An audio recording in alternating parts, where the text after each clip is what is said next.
എല്ലാരും മണം വരുന്നില്ലേ യൂക്കാലിസിന്റെ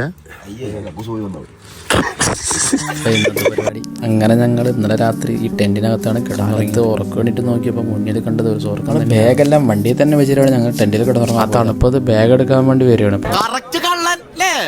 വട്ടവടയിൽ എവിടെ നോക്കിയാലും റൂമും സ്റ്റേയും മാത്രം. അങ്ങനെ ഇന്നലെ ഞങ്ങൾ കിടന്ന ടെന്റിനോട് വിട പറഞ്ഞ് ഞങ്ങൾ അടുത്ത സ്പോട്ടിൽ ഇറങ്ങിയപ്പോൾ ഒടുക്കത്തെ മഴ. തണുക്കാൻ വാങ്ങിച്ച കൂട്ട് തലയിൽ വെക്കേണ്ട അവസ്ഥയായി. ഇതാണ് ഞങ്ങൾ സ്റ്റേ ചെയ്ത സ്ഥലമല്ല. എന്തായാലും ഞങ്ങൾക്ക് ഈ 400 രൂപയ്ക്ക് വെറുതായിട്ട് തന്നെ തോന്നി. ചായ കുടിക്കാണ്ട് എന്ത് മോർണിംഗ് ഈ തണുപ്പത്ത് ഞങ്ങളൊരു ചായ കുടിക്കാനായിട്ട് കാലത്ത് പെയ്ത മഴയിൽ റോഡേതാണ് തോടേതാണ് അറിയാത്ത അവസ്ഥ വന്നപ്പോൾ വട്ടവട ഇറങ്ങി ഞങ്ങൾ മൂന്നാറിലോട്ട് തന്നെ വിട്ടു. ആനയെ കാണാൻ പറ്റില്ലെങ്കിലും വഴി നിറച്ച് ആനപ്പുണ്ട്. ആദ്യം ചാടി ഇറങ്ങി അത് ഏതാനൻ്റെയാണ് നിരീക്ഷിക്കുന്നത്.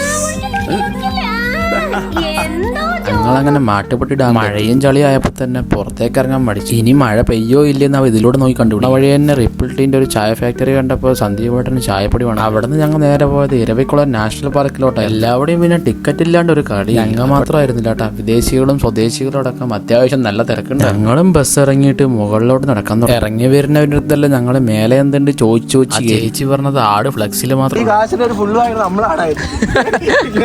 സ്വന്തമായിട്ടിരുന്ന ആടായിരുന്നു. നീലക്കുറിഞ്ഞില്ലെങ്കിലും നീലക്കുറിന്റെ ചെടിയെങ്കിലും ഞങ്ങൾക്ക് കാണാനായിട്ട് ഒരു 10-20 മിനിറ്റ് നടന്ന് ഞങ്ങളങ്ങനെ മേലെ കുളം വരാൻ പ്ലാൻ ഉള്ളവരാണെങ്കിൽ അത് ഇപ്പൊ തന്നെ ഉപേക്ഷിക്കുക. കാരണം ഇവിടെ കാണാനായിട്ട് ഒന്നുമില്ല. അതുമായിട്ട് കുറച്ച് ആടിനെ വാങ്ങി വിട്ടല്ലോ എന്ന് വരെ ചിന്തിച്ചു. ഞങ്ങൾ ഇങ്ങനെ നേരെ മറയൂർ ചന്ദനക്കാട്ടിനുള്ളിലൂടെ നാട്ടിലോട്ട്